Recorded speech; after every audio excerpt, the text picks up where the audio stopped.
going into the Project King dungeon looking for something that we might be able to work on. What could it be? Looks like some vehicles and mothballs. I think it's time to get the Traxxas Slayer back out. Has a 3.3 engine. Hasn't run for maybe 2 years, maybe 3. I can't even remember last time I ran it. So today's video, we're going to dig this thing out and try to get it running again. There it is, ladies and gentlemen. The Traxxas Slayer 3.3. Hasn't run in 2 years at least, I'd say. So we're going to see if we can get this thing running again. I've had it under a cover, so it's fairly clean. But I can't even remember the condition it was left in after I ran it the last time. This truck came from eBay. I bought it used, and somebody had run it where they'd let their dog bite the body, so it's kind of chewed up in spots. And then I've rolled it over a few times in the driveway, so it's a little beat up, but it's not too bad. Looks pretty good. And I pretty much stripped the entire thing and cleaned it and tuned it when I had first gotten it, and it really runs really well, or it did when I first had it. There's the underside of the body. So pretty nice truck. This is, if anybody's not familiar with these, this is basically a Traxxas Revo 3.3 chassis with short suspension arms, and of course much smaller tires, so it gives it a scale look. It's pretty cool, and has the awesome rear exhaust. So it's a really neat truck, and it runs really well. And of course, gas vehicles, there's a little more involved with them, and you kind of have to fuss with them a little more. But they're a lot of fun because of the engine sound. So we'll go ahead and start working on it. First thing is to check out the battery. And then right over here, I have the starter battery charging with my old Novak Ionic charger. Because of course you have to use a starter to fire it up, and then instead of using this for the glow plug, I use a glow plug igniter over there. You can see that I got that charging as well, so we'll see if those will charge up and work. But it looks pretty good. The tank's empty, so I may have actually put it away properly. So we'll see what happens. Alright, so we're going to access the battery box, which is under here. And I believe this has alkaline batteries in it. And of course they've been in there probably 2 years, which is not good. So let's see what that's going to look like. Some of these vehicles have a nickel metal hydride pack that you can recharge. And you may have seen another vehicle there in the junkyard. That is a Traxxas Revo 3.3, and it has the battery pack on it, so I know for sure of that. Yeah, there we go. There's the Duracells. I'm sure they're dead. So what we'll do is we'll get the voltmeter out and check those, and if they're good, we'll use them, and if they're not, we'll junk them. Alright, we got the Fluke multimeter out. I think you can see that display. This is a 117 model Fluke. It's pretty nice. I really recommend, if you're wanting a multimeter, go ahead and invest in one. Get a quality one. Fluke's hard to beat. So let's check it out. Put our leads on there on the battery. Try it one more time. 1.474. So an alkaline battery should have a voltage of 1.5. So these may not be too bad. So I need to power up the transmitter and see if that works. So let's get to it. All right, we have the transmitter powered on. Let's kick on the truck and see what it does. Hey, what do you know? Looks pretty good. I'll go ahead and put the battery pack back together, and we'll get on to the next part, which is basically going to be trying to crank it over, I guess. We're moving along. I think this thing wants to run again. Alright, I hope you can hear me. I got the HVAC running all of a sudden down here. So before we try to start the engine, we're going to remove the glow plug. Or let me rephrase that. Before we try to crank the engine over, we're going to remove the glow plug. Now you can use this little tool, but I like to use one of these open, or these 4-in-1 screwdrivers, because you can use that hex drive there and it'll take out that glow plug. Sure goes quicker. And we'll get that out.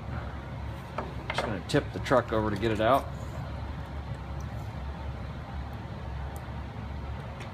And there we go, there's the glow plug. Spray a little WD-40 in there, just a drop or two, into the cylinder through the spark plug hole, and then we're going to crank that engine over manually with our fingers. So that way we make sure we don't damage anything. You can see this is the bottom of the engine, that flywheel. I can crank that over and get that turned, get that engine turning and make sure it's free and not bound up or anything. So here we go. Alright, so we're going to take our WD-40, we're just going to put a shot of it into the hole there. I don't know if you can see that. Put a little in there. Just a tiny amount. And we're going to turn the flywheel with our fingers. It's turning quite easily. And I'm going to put a little bit more in there. I want to make sure I get that cylinder lubed up. These engines turn, I think, at roughly 30,000 RPM when they're running. They're really actually pretty amazing.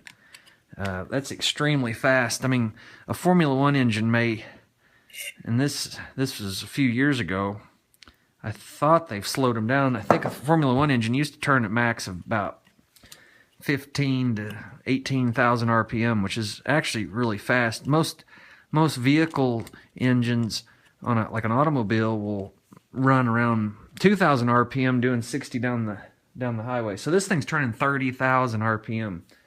Amazing amount of power comes out of such a tiny little engine.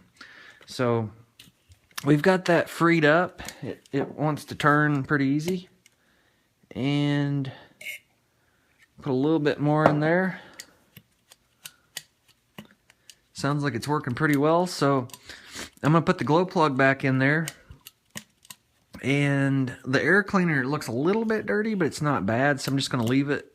The air cleaners really need to be taken care of. They're the kind of the life of the engine. You have to have good clean air going to the engine because these small engines will lose compression pretty quick. So anyway, let's go ahead and button it back up. Alright, let's see what it sounds like when it cranks over. I've got our battery in our starter box. Of course, this is an electric start truck, which is pretty cool. So it has a little electric motor there that cranks the engine over. So we just take our starter box, plug it into the rear receiver port, and hit the button. Oh yeah. Alright, we're going to try to start this thing. I've got the fuel in there. This is after the morning after I tried last night. I had to get my little hot shot glow starter charged back up, so it should be charged now. It's charged all night. So I was having a little issue with the thing running or idling, it wanted to quit on me. So let's see what we can do this time.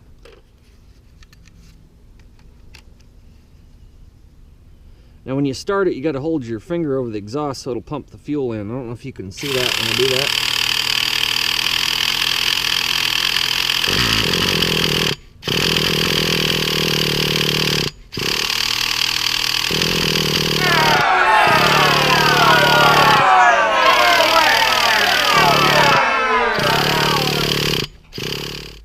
Alright, we're going to try this again.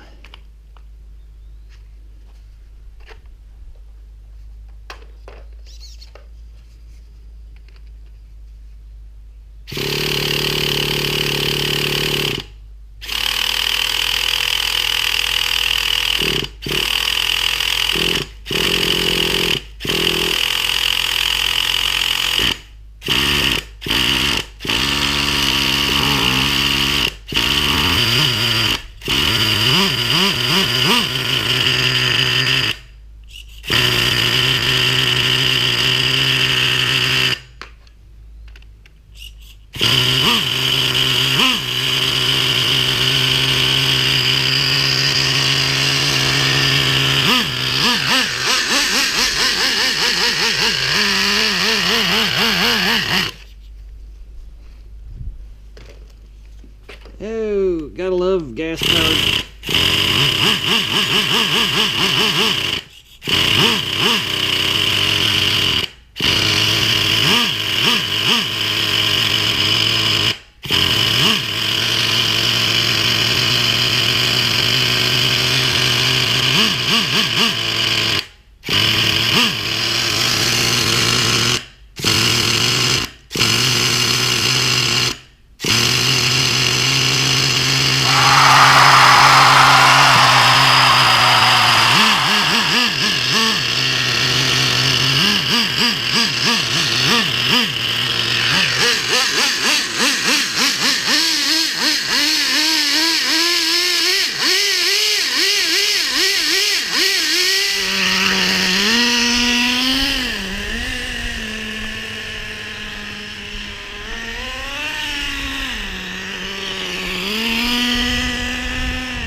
First problem is I had a bad carburetor adjustment, so I had to fix that.